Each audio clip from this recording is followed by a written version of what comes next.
the code if you don't mind. Yeah, give me a second. I'm gonna flip the screens so Okay. that you're seeing the right one. Yep, go for it. Okay, we're good. So again, thank you. Uh, Looking forward to this talk. So Henry covered most of who I am. I'm currently the senior manager of psychometrics and data science at NCCPA. NCCPA is the sole certification um, body for physician assistants, PAs, in the United States. Uh, I lead both the psychometrics and data science teams. I have two unique teams working for me, and we're starting to work on a third team, which will be the measurement science team that does primarily psychometric research and works with our psychometrics and data science teams to produce manuscripts and get some of our great work out the door. Like Henry said, I am a graduate of UNCG. I finished up in 2013, working on a dissertation of multi-stage testing. So I looked at different scoring and routing decisions within a larger multi-stage framework and looked at what happens if you route via exposure or if you route via kind of your maximum information criterion. Do you suffer from those decisions? I worked with Dr. Rick Lecht on that work, um, and several of the other faculty that are still there. I guess only one is still there, and that's Bob. Terry Ackerman and John Wilsey were the other two members of my committee who now are in industry slash retired. So that's who I am. When Henry asked me or Mark asked me to kind of talk about what my life might look like or your life might look like if you took a job in operational psychometrics, I couldn't resist a small little joke, which is I think it depends, which is the answer that every psychometrician in the field would give you if you asked them the question. That said, even within the title of psychometrician, what your day-to-day responsibilities and what your life might look like might be drastically different based on where you are. Are you a vendor servicing many clients where you've got 3 to 4 different testing programs that may look vastly different from one another, and your job is to communicate with those clients and to ensure that you're doing what they'd like to be done for their assessments? Are you the client, where you are working with a vendor and your job is essentially vendor oversight, vendor maintenance?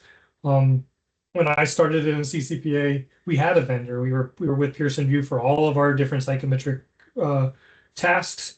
I was just there to help um, interpret what Pearson was telling NCCPA and help them understand a little bit more about the decisions that were being made on a day-to-day basis for their exam programs. Or are you an exam owner where you own your own exams and you may have a suite of, and CCPA has 18 different exam programs across its initial certification, maintenance and certification, and certificate of added qualification programs. Your life could be vastly different depending on which one of those you belong to. Same thing with kind of what is the scope of testing. Is it certification licensure, college entrance, language testing, K-12 testing? All of those face slightly different problems. And I think even you could break down certification licensure further and say medical certification licensure and non-medical certification licensure, or um, kind of education certification, professional certification. You'd be surprised perhaps what all requires a certification and has a certification board. I've gone to a conference called ATP the last few years, and I think um, the funeral and mortician is like probably the one I was like, there's a certification for that. Just astounded that they have a certification board and a certification exam for pretty much anything that requires professional training. Lastly, one of the big things that'll drive what your life is like is kind of the size of that organization and the number of other psychometricians on staff. Companies like Pearson, ETS, um, large organizations like that have hundreds and hundreds of psychometricians. You might be focused on a single task. Manage these calibrations. Your job is to do calibrations. Here's 10 state contracts. They're going to do calibrations for all of them. and then someone else will do standard setting and other things. If you're in a smaller organization, you're going to see the full scope, and you're going to be responsible for doing standard settings, which Dr. Furter talked about last week, as well as kind of probably everything else that a psychometrician is required to do at an organization. There are some things that we all have in common, and I'm going to touch on them, and then I'm going to talk about a framework that I think makes sense, and then try to tell a couple of stories along the way. I have left a fair amount of time for questions, if you have them. I probably got 30 to 35 minutes of content, 20 to 30 minutes of questions. Then we wrap up early. The things we have in common, we're all trying to prevent errors through several procedural tasks. The amount of QA that we do and redundant analyses that we do may at times seem excessive. Even if we know something is working, we're checking it at least quarterly to make sure that it's still working. We check our score reports and our scoring for PANRE-LA quarterly. So we check when we initially release scores at the end of the first quarter in the longitudinal exam, and then we check it again every quarter. And the reason why we do that is twofold. One, if errors in scoring are very bad, that's why operational psychometricians can lose their jobs, which we try to avoid at all costs. But two, changes sometimes that you do not expect happen, and when they happen, you want to be able to catch it before it leaves your walls. And I'll give you an example. We had a case, I get dated now, it's probably 6-7 years ago, but we had an IT release, and with we got a call from a candidate who wanted help explaining deciles and interpreting deciles. The only problem with that, well, it was just a reasonable question to ask. The issue with that is we hadn't had deciles on our score report for a decade. The IT release reverted back to an old score report and was populating data of an old score report and sending it out into the world. We learned very quickly that after releases, we should look at a handful of score reports. We settled on quarterly for that, but sometimes things happen and miscommunications happen and code happens. We are all programmers. I don't know, Hope and Henry, hence Shiny apps are about as close as you can get to real programming. IT programs differently. There's been several times when I've given them like mock code or dummy code, and I've said, here's how you would do it, or I've dummied it up in an Excel spreadsheet, and I said, here's how it works. And then they're like, cool, we got it. And then they go back and they try to operationalize your code and make it streamlined and scalable. And what you think the code is and what is actually happened are usually very different. The other way that we reduce errors is through proper documentation. We want to leave behind enough information for another psychometrician or a new psychometrician to come on board and be able to pick up where we left off. I've been fortunate enough to work for a very stable organization. I've been with NCCPA since I graduated in 2013. And we haven't lost that. We've lost 2 psychometricians, one internally, and one decided to take a job elsewhere for a promotion. That said, we've had 2 psychometricians leave my team in 13 years. So an extremely stable team, but we've added. We recently hired Sung Yoon Kim, who's from UNCG and just finished up a year ago or so. 6 months or less than that, like 6 months ago or so. We have hired JB, who graduated in 2018. He's now the manager of test development. But ultimately, documentation is our link to either remember what we've done in the past and also to help train new staff who may need to take on different roles. You may not be the one doing calibration for pants next year or an exam next year, but you need to be somebody who's going to pick that up. And your documentation, if it's thorough, will prevent them from coming to you and asking you 100 questions. And 2, it's useful for helping figure out year-to-year changes that may arise through just oddities in the data. The other thing we have is just a lot of operational processes that we're doing.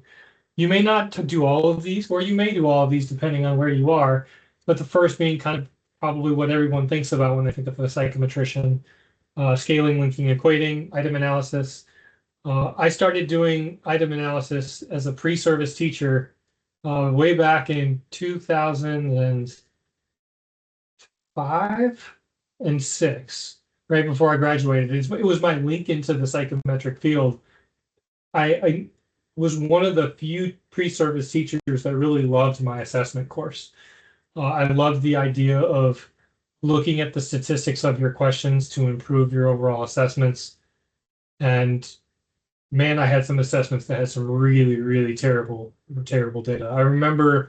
I still remember giving a math or a science exam where I went to the math teacher in 5th grade and I said, do they know how to simplify fractions? I was doing a units of measure lecture kind of unit, and I wanted to say, okay, well, I want to give them units of measure that aren't simplified and have them reduce those into the simplified units of measure. It's sort of like a little bridge between math and science. And so the teacher was like, yeah, they know how to do that. We talked that like a month or two ago. It'll be great. That's really, creative. I give the test. No one got it. Like when I say no one, I was teaching both like kind of like an honors or gifted course. They all missed it. I was teaching like a remedial kind of inclusive course. They all missed it. It was no one got it. And so I ended up just removing all those items, or giving everyone credit essentially, because at the end of the day, my what I thought was a great idea ended up not working out. So, standard setting, Robbie talked about that. I'll touch on that. Key validation, probably unless you're in maybe NCDPI, ABP probably does this. I know PAEA does, but key validation or key review, it's probably one of my favorite meetings that we do here, and it was instantly my favorite meeting as a new psychometrician. Form assembly and running form reviews, practice analysis and curriculum review or curricular reviews, depending on what scope you're in. Those are all the different processes that you may have an impact on, or at least have a piece of. The last is probably a piece that you don't think about as an intern in grad school or as a graduate student, is cross-functional team communication. I cannot stress enough how you think you're being clear when you give someone like, this is how we're going to do it, but seeing how that's heard from people who do not have the training that you have is a fascinating experiment. Especially when you're talking to groups who have lots of technical expertise. IT, our IT team can program anything. Like if you give them what you need, they will make it happen. But sometimes how they make it happen and what you described don't always match up. And it's being able to have those communications and talk through things is it's a good gift. Being able to break things down so that non-technical audiences can follow you. So it's probably one of the things that I look for most when I'm making hiring decisions for new psychometricians. I'm going to choose to structure this talk and walk you through kind of an exam development cycle. At the heart of everything, and it's true today, and if Micheline were on this call, I'd hope she would agree with me that validity is the heart of testing. Everything circles around making validity arguments. And making every action we take as part of a testing program goes at making proper documentation of our arguments for validity. Micheline is the one, I told you earlier I took 90 hours. Micheline is the one professor at UNCG that I was not able to take a course with. I signed up for one semester and she wasn't able to offer that class. And so she was the one professor I missed out on, but I've heard really great things about that validity class, and Wish I could have taken it. Also, I probably never would have left UNCG had I tried to take every class. That said, everything from a certification licensure perspective or a K-12 perspective, everything's starting with a good analysis of what do you want to test? What should you test? We don't just sit in our offices and make up an exam blueprint. It's based in kind of what we call a practice analysis. You may also hear it called a curricular review or a curricular analysis in the education space. But essentially, we want to know from uh, a testing perspective, what are the people that we are trying to certify, or what are the students and professionals who you want to either test their knowledge of a subject, or you want to say that they've obtained some sort of end of grade criterion, that they've successfully learned enough U.S. history. What do they need to know in order to earn that credential? And so we do what is called a practice analysis, and that practice, and I'll talk more about what that practice analysis is, but everything that we do in that step gives us the data and an argument that we need to set our exam blueprint. From there, items have to be written to the exam blueprint. And you may think, well, I'm not going to write items, and you're right. But there are pieces of the item writing process and item development process that you will own. I don't have a slide for it, but sometimes you will be in charge of helping the test development team come up with item writing recommendations. So how do I fill the bank most optimally? That is a question that they sometimes gets asked of the psychometric team, and you've got to be able to look at the bank and say, here's where we are, here's where we need to be so that I can build next year. Can we write these items? Form development, that's the ATA step. It is a critical step in the process, and psychometricians usually run that step. I don't know of too many programs these days that are still doing the classic, let's pull out all of our items which are printed out in binders and build forms. It does not happen anymore. We tend to instead rely on information targets, content targets, other statistical targets such as response time. We want to balance across all those different things and make sure that we've got forms that look and feel as similar to each other as possible. Form review is, again, usually not a psychometric-led meeting, but the psychometrician has a role in it. Talk a little bit about that role and what that looks like. Statistical analysis and key validation kind of are the second, that next step, or those other key things that psychometricians do. Talk a little bit about, Robbie talked about standard setting, but I'll talk a little bit about it, and then scoring and reporting. So the basis for your assessment, or any assessment, is a thorough review of what people are doing. Usually in certification licensure, the whole classic practice analysis questions are, how critical is this task or this knowledge piece or this skill in your daily life, and how often are you doing it? Is it something you're doing daily? Are you doing it infrequently, but it's really critical? We go through and you tabulate, and sometimes you add extra weights to those to maybe overweight criticality as opposed to frequency. But I think more and more, each testing company, each certification program, each K-12 cert testing is kind of taking a unique approach to their practice analysis. As NCCPA, we're more interested in, especially for our maintenance of certification exam, we're interested in what is the core amount of medicine that you need to know to allow you to transition between specialties. We know that you can be working in orthopedic surgery today and need to know everything about orthopedic surgery today. But tomorrow you can take a shift in the ER, or tomorrow you could be working in a family care clinic. And it's really important for you to be able to understand and see enough and know enough to allow you to work seamlessly in both environments. Ultimately, We try to gather all the data about what is happening in practice, what are people seeing, how critical is it to their role, what happens to the patient if they miss it, and then how often are they seeing it is another key thing. But we go through and then we ask them to what level would you want to be tested in this area or what areas? And so a lot of it is in more complex things or things that a physician is managing.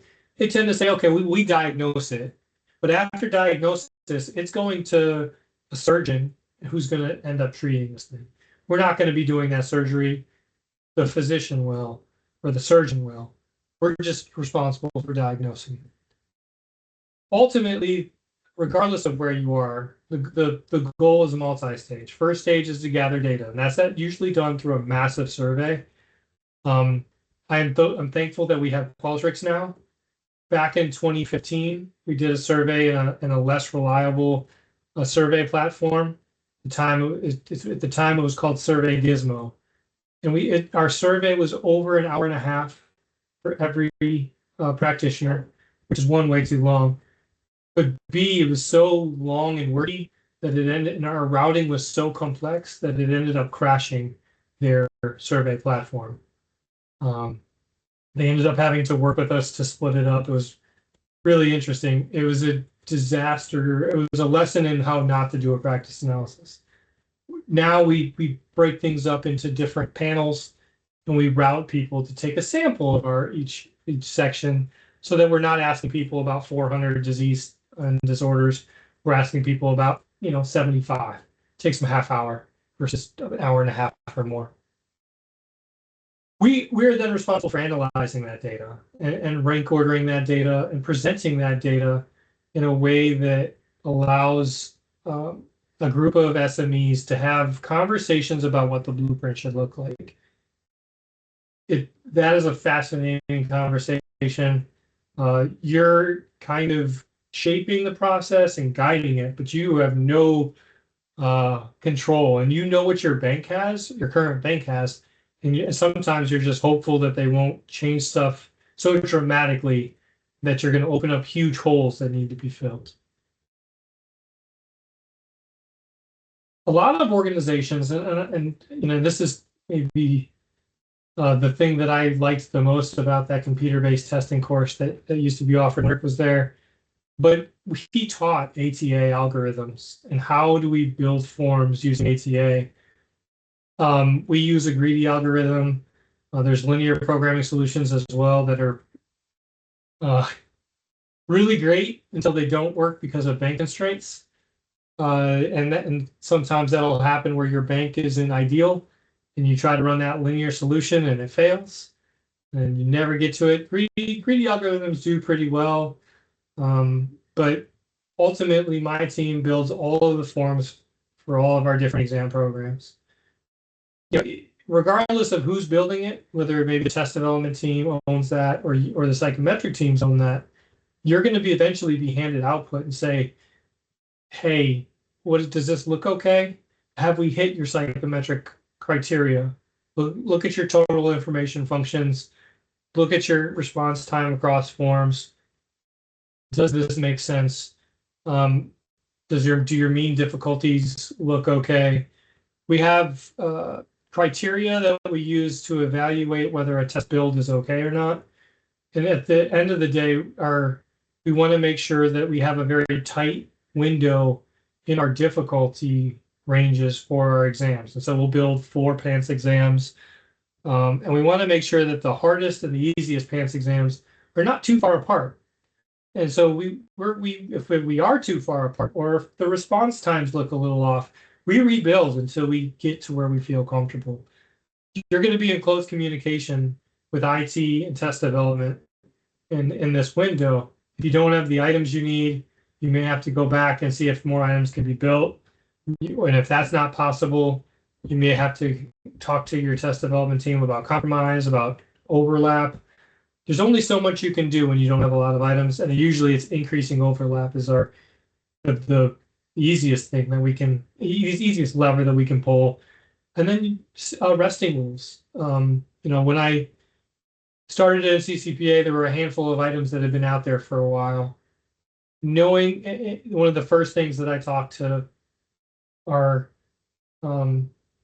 internal staff about is, we might want to create some resting rules that prevent items from being chosen year in, year out. It's one of the very first things I noticed of, well, like, wow, there are items that have been used for quite a long time. Drift wasn't, I had not even done a drift analysis yet at that point. I just was like, this is perhaps something we want to evaluate and look at. So you'll be talking to your test development team and talking to your IT teams as you go, or your exam ops teams as you go and build forms. One of the, I'm not going to say funny things, is the form review is usually hosted by the test development team. At this meeting, the test development team is walking SMEs through each test form and ensuring that everything on it is okay to administer. But more than once, you will be asked, they want to make this change. Is that okay? And you have to be the psychometrician in the room that says, your first inclination is to say, no, any change is going to violate the statistical principles of the item and therefore make it not usable for use. And so in some cases that'll fly and they'll replace the item and it'll be fine. In some cases, your bank is going to be limited. And so you're going to have to make harder decisions of, well, this is the only item that we have in this area. So do we want to have less content in this area? Or do we feel like this change is going to be okay? One of the most kind of stressful stories I have of my life happened at a form review. Another communication mishap where we thought you have different operational and pre-test items that match up to each other. So you'll have a set of 200 scored operate items and then several like little pre-test blocks of 50 items or 40 items that match up to it. And that allows you to pre-test more items, splits up your volume, and really replenishes the bank faster. And so we thought that if we were replacing an operational item, we just had to do it once, and it would filter through to all the tables. The truth is that's not what IT understood. And IT had built a item replacement tool that replaced, when you went to make a replacement, it would replace items at random. And so we started the second round, and it turned out that they were seeing the same items and they were seeing weird enemies that they hadn't seen in round one, and they were very concerned. And so I remember being there. It was the end of the first day. We had another half day, and they were going home, like rebuilding from our test maps. Fortunately, we kept a log of everything that had happened and everything the way that the tests were before we started. Went through and rebuilt the forms and pushed the code back into our system so that we could continue doing our form review. And that's not going to be a uncommon thing. Things are going to happen, and you're going to need to be responsive and just think through. Hopefully there's proper documentation and proper output that will allow you to kind of do it. And if there's not, I would implore you to build it. When you take that first job, make sure you have what you need to at least get back to where you started. I say that statistical analysis is what most people imagine the job is. In your IRT course, you learn how to do a calibration. You do take WinSteps or IRT Pro or FlexMert. I would say back in my day, it was Bilog and Multilog, which thank God have gone away and are now not used as much. I would say that FlexMert is so much better than either of those two programs. What I would tell you is the skill isn't making the software go. Anyone, I think, can make the software go. The skill here lies in interpreting the output and being able to spot issues in the data or the output. Especially when you're running a redundant analysis with another psychometrician and they don't match. that can be a really frustrating experience for everyone, because there's a certain defensiveness that you have, like, well, I didn't do it wrong. And well, the other person's thinking the exact same thing as you. But going back to the data and being able to say, oh, you know, it seems like these items aren't being anchored the way that I would expect. Or here's an additional 30 cases that I have in my data that you don't have in yours. What's going on? Being able to have that data sense and think through why you might see mismatches with either the data or the output is an extremely useful skill in this step. Data sense and an output sense or something that you should be developing. Hopefully you're working on developing those things. And then the other skill that I think that you can kind of get out of this is being able to take any shape of data and get it into the shape that you need for any program that you're using. And then feeding that analysis back into R or SAS, whatever program that you're comfortable with using. I will say that we are a completely R shop. When I started, we did not have any. There was no shop. We were SAS for a while. We have since switched to R, so we use Shiny quite a bit for all of our different tasks, and then all of our code is written in R. And so, being able to run a calibration and feed it in and out, batch run WinSteps or FlexMert through R, interpret the output, clean it, re-put it back in. It's an extremely useful task as you go about starting a psychometrician job. Robbie went over all the different methods. I thought it was a few weeks ago. Apparently it was a couple weeks ago. I guess time flies. The only thing I have to say about it is it's probably the most stressful or critical task you'll undertake. Hopefully you will not be asked to do a standard setting without at least seeing a standard setting first. We will not be putting anyone in a room, at least an NCCPA, that has not at least seen a standard setting. I would even go as far as to say the first standard setting you standard set, you should co-facilitate it. So you're leading it, but there's a senior psychometrician or a manager or director or a BP in the room just there to make sure that everything goes well. I'm not going to interrupt. If it was me in that room, I'm not going to interrupt a new psychometrician or standard setting.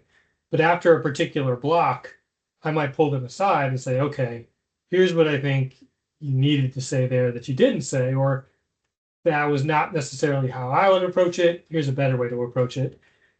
I think you want to help new psychometricians understand kind of what the script is, because every standard setting kind of follows a script. We want to make sure that we follow the same process year in, year out across all of our different exam programs. We want to make sure that that script is followed. That continuity in script and the continuity in process is what makes the standards defensible at the end of the day.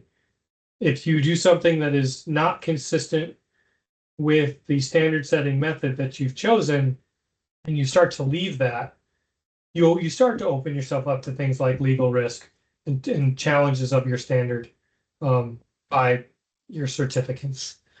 There's lots of different methods for standard setting out there. Everyone uses those methods differently. At NCCPA, we are an Angoff shop. For our larger exams where we have very stable IRT data, we tend to be in the yes/no Angoff world. So I'm sure Robbie went over this, but I will not belabor it. They're just going through, reading every item and saying, yes, a minimally competent candidate or a just qualified candidate would be able to answer that question correctly. Or not. 1-0, really easy to score.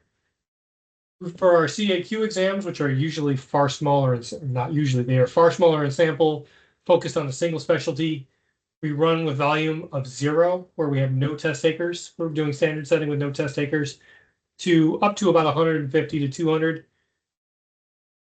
That we do a modified Angoff. Same process, read every item. The decision they make, the judgment that they make is slightly different. I have been in standard settings. I do not. Standard settings is the one event I think where you get the craziest stories. It's an event that can be stressful. K-12, sometimes you'll have members of the school board who are trying to break into your standard setting and try to tell the teachers that are at your standard setting exactly what the standard needs to be, which as a standard setting, someone who's facilitating, you want nothing to do with because again, it's a violation of that script. The craziest standard stories that I have are we had a panelist who came across an item about rabies. And it was kind of like, what animal is most responsible for spread of rabies? And the answer was, the answer was skunks, I believe. Yeah, it was skunks. They spread rabies. But she was adamant that the correct answer was not skunks, that it was squirrels. Which is fine if squirrels would have been there on the paper and it would have been an option, but squirrels was not an option. But she could not let it go. And she argued with us for almost a full hour, to the point where we had to say, if you do not finish your booklet, we're going to remove you from the standard setting. It was the only way we could get her to stop, was to just say, like, you've got to finish. Everyone else is done. You need to finish so that we can continue the standard setting. And if we have to, we'll have to remove you. We've only had to remove one person in the 13 years I've been here. I've done probably about 40 standard settings over those 13 years.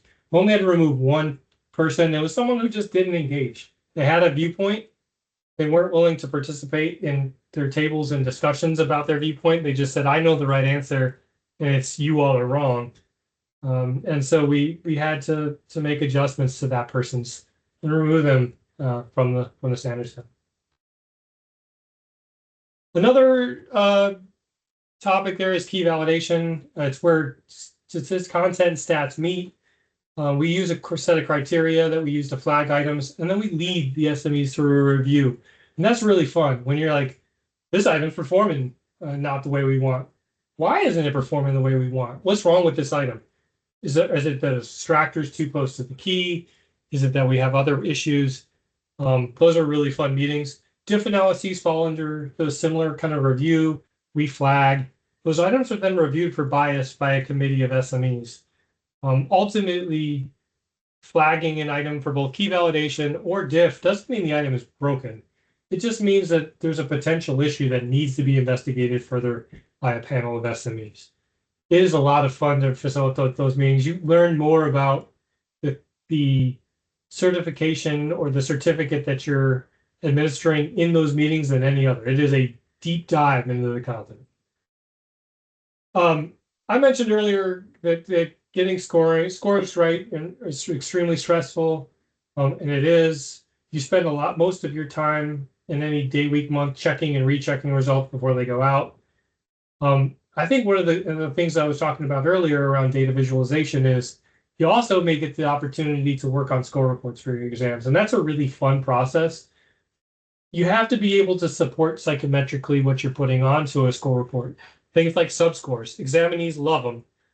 You got to make sure that they're at least reasonably reliable, or where they're not reliable, make sure that you've shown how unreliable they are through some sort of error bar.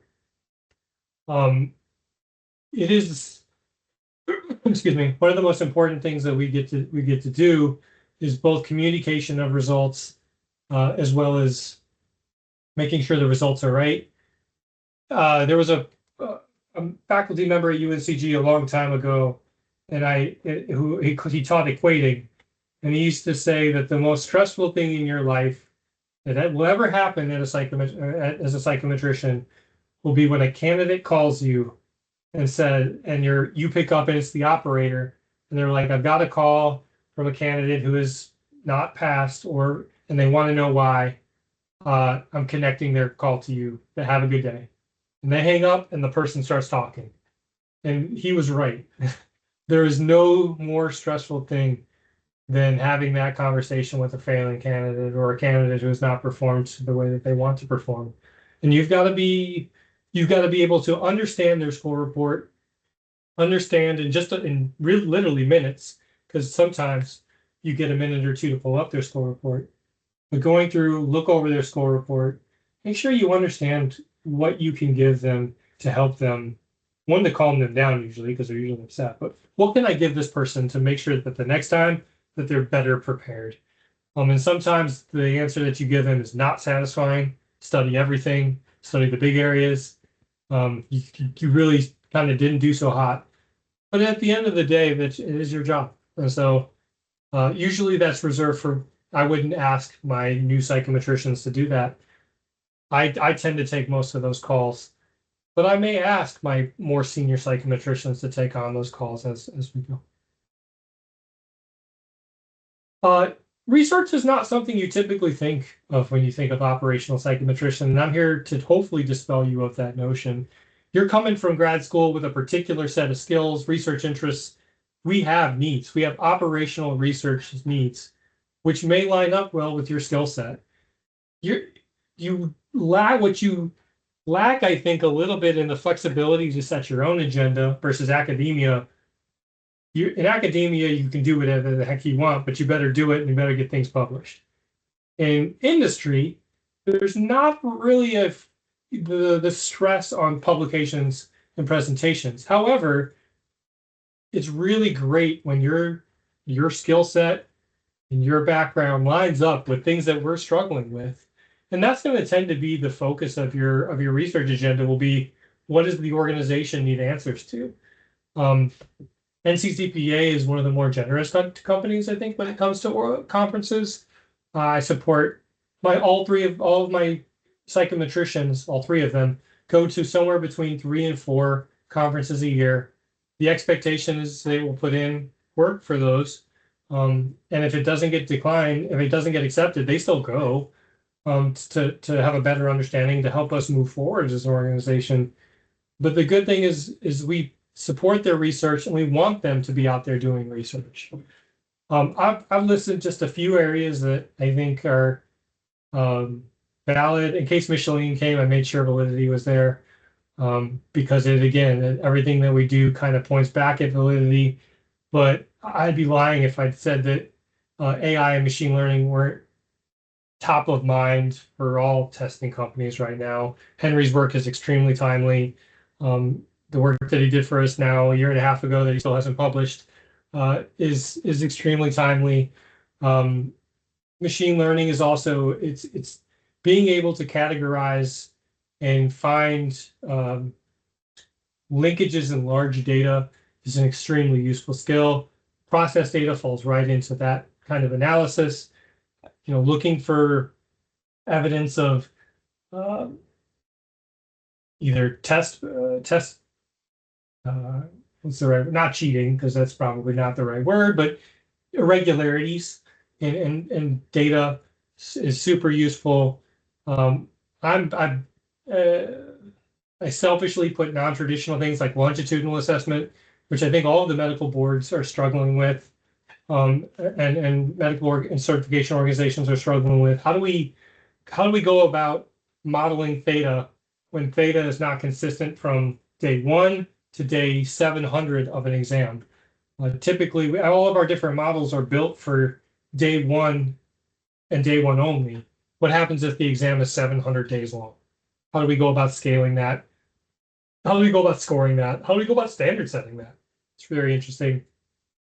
The other things are just topics that will never go away, that we will always be interested in because of how important they are. Diff and identifying sources of bias in your exams. Scale drift to make sure that your scores aren't drifting over time. Small sample equating, adaptive testing, and test security all are extremely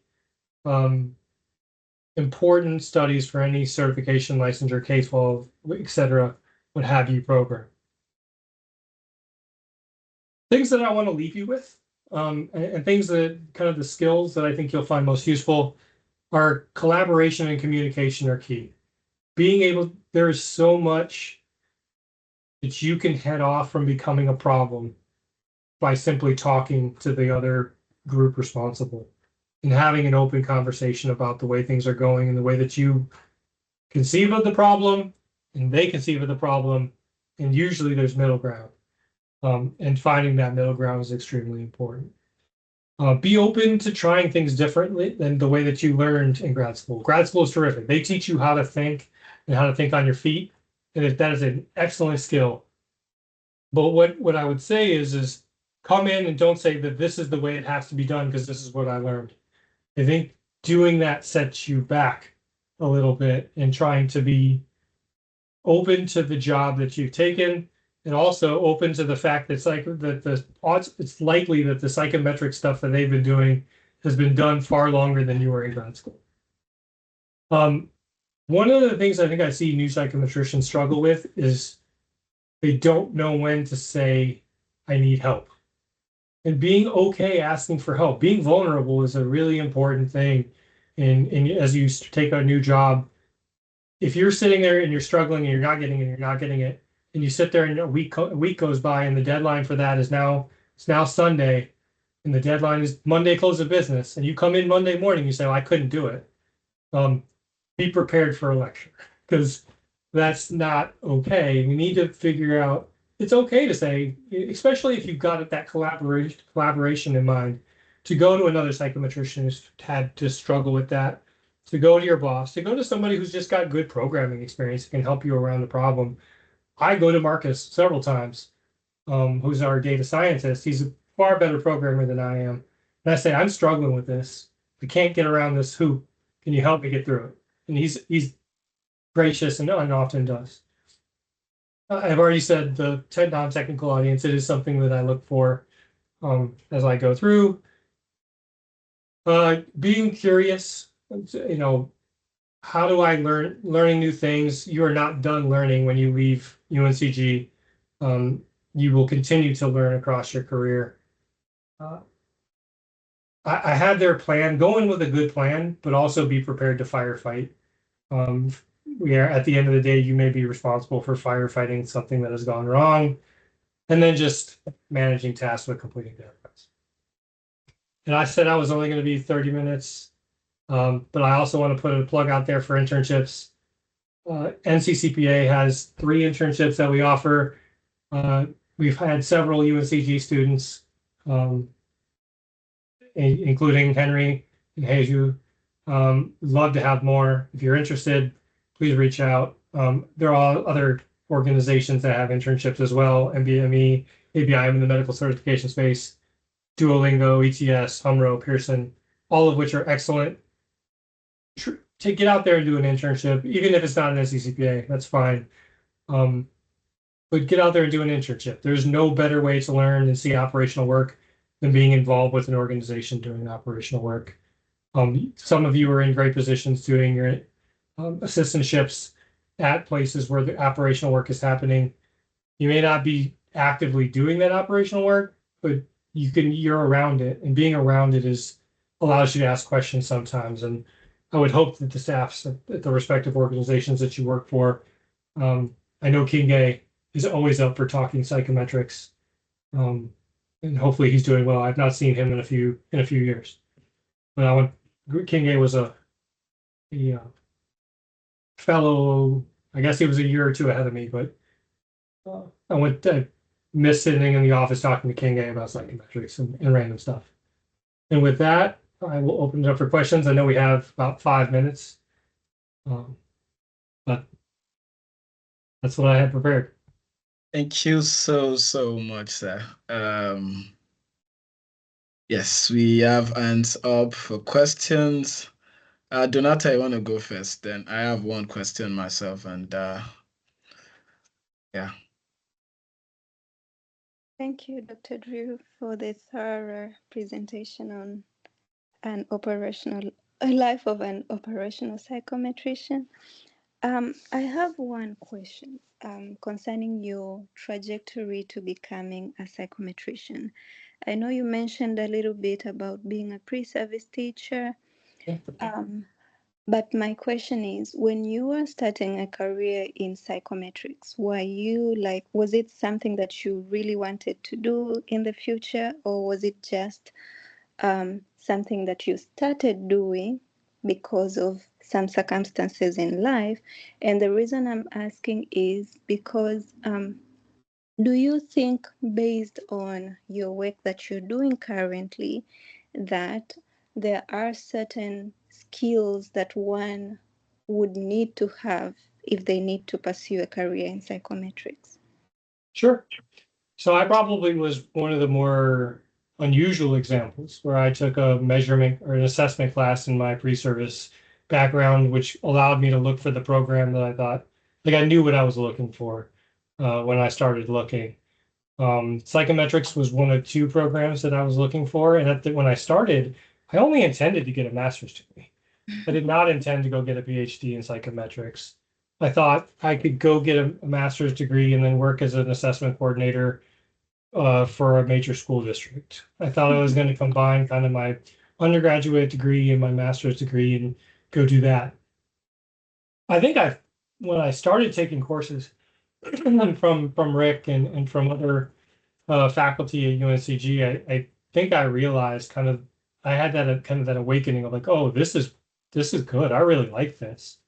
And as I went through the program at UNCG, I took several courses that kind of prepared me for kind of a life in psychometrics. I think IRT kind of was the first, but equating was really kind of, it was good to see the other side of the coin. I took advanced IRT and equating from someone who from Rick. I took advanced IRT from Rick Lecht, and I took equating with Rick Morgan, who all he did was equatings at ETS. And you get very different stories when you hear Rick talk about how IRT is going to save the world. It's the best way you can go about managing a test program. And I think Rick said that because he had tons of experience where IRT was extremely useful. And then you go to Rick's class, Rick Morgan, and you get a completely different view of the world. I do think your coursework prepares you for being able to step in day one and start to learn. You learn specifics, but you kind of have the data sense and the analysis sense that you need, and the rest you learn on the job. Thank you. Yeah, thank you so much. I think what my question would be, you said you have done like 40 standard set. How often do one need to do standard settings?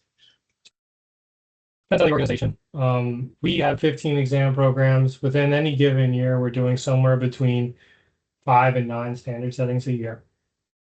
I tend to do less these days, just because we now have the staff to support 4 standard settings. And so I tend to float between standard settings and into firefight if need be, or to listen if there's a room that is veering off base or off task. I did set the standard setting for PANRE-LA or longitudinal exam last year. And that one was the first time I had set that standard, kind of with me as the primary lead. That said, I probably set personally, or probably one standard a year. My team are involved in probably 2 or more a year at this point. I love standard setting. It's a fun meeting.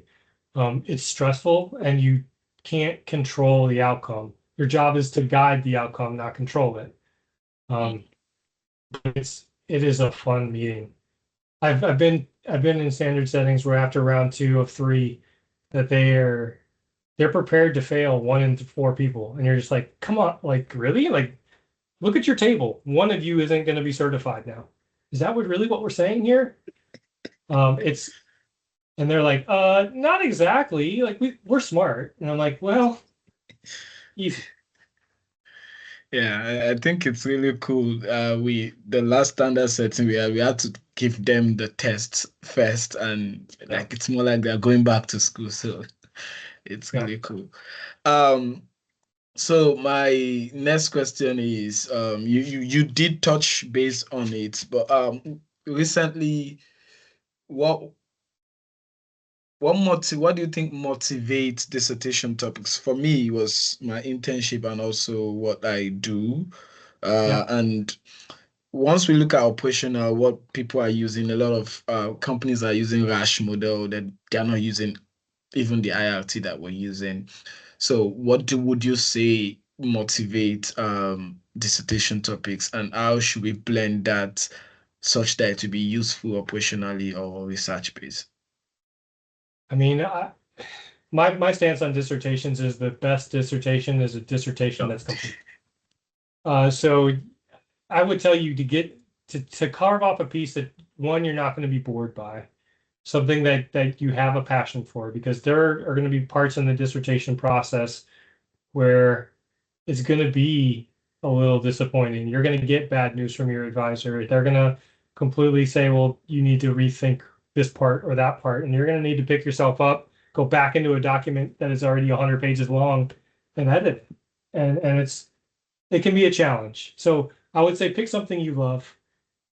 If there's real data that makes sense, use it. But if there's not real data that makes sense, simulations are okay too. My dissertation it could be used operationally and never was. I would say that get your dissertation done, and then you can do all the cool research that you want once you get out of grad school. Don't get stuck in grad school. Yeah, don't get stuck in grad school. Any other question? Any other person have any other question? Matthew, Jordan, Yeah, I have a Adrian, question. please go ahead.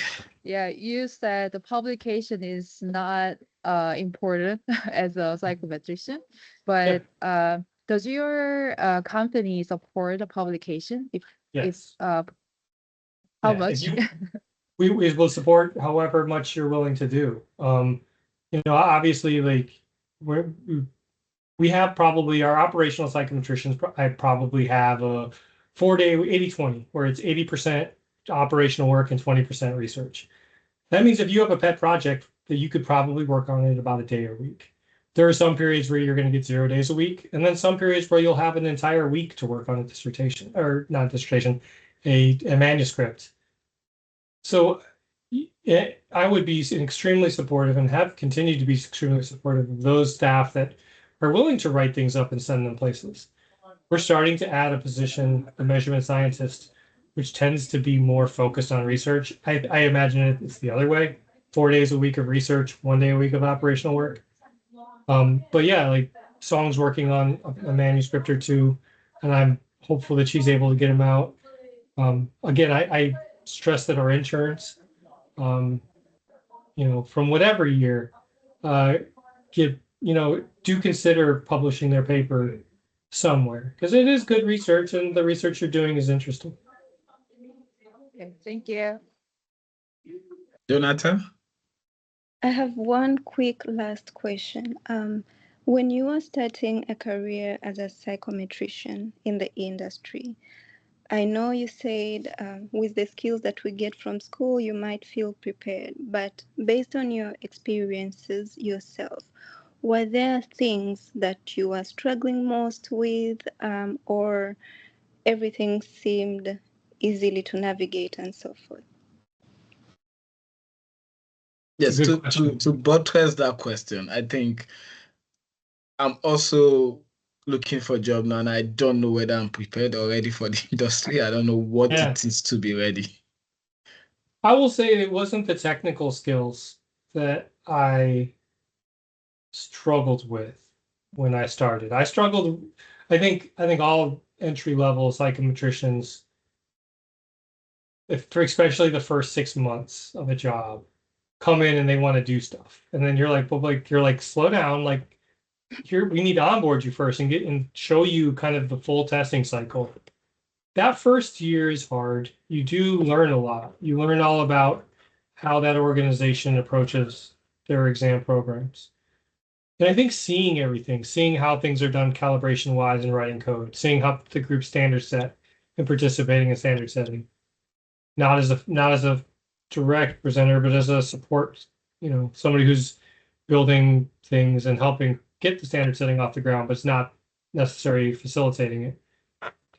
I think some of the things that I struggled with were communication. I came in and I thought I knew everything, and I wanted to set the world on fire. And it was taking that step back and realizing that I didn't know everything, nor did I have to. That I could give opinions without feeling like I had to be the only person answering questions. I think that's what I struggled with. I learned a lot from a member who did not have a PhD, who had been around the assessment industry for 30 years plus. I learned so much from him about kind of how the certification industry works, and that was invaluable. I knew all of I could run a calibration. I knew all about how to interpret calibrations. I felt like I knew standard setting well enough, although getting in the room and facilitating that first standard setting was interesting. I also have been fortunate enough to work with somebody who's a really good teacher of how do you navigate the psychometric space. I think that's a really good thing, to be able to go in, and if I were looking for a job today in your shoes, how I fit with the team and the goals of that team and the personalities on that team would be really important to me, knowing what I know now. Thank you. Thank you. Any other question? Hope you have a question. Awesome. Dr. Drill, thank you so much again for coming. Thank you for honoring our invitation. We really, really appreciate. We really appreciate. Thank you so much. Quick in-house would be next week we'll be having Dr. Jake Cho to come talk about AI in psychometrics. So we're looking forward to that. Thank you, everybody. Appreciate it. Thank you. Thank you. Thank you, Dr. Thank Drill. you. Bye.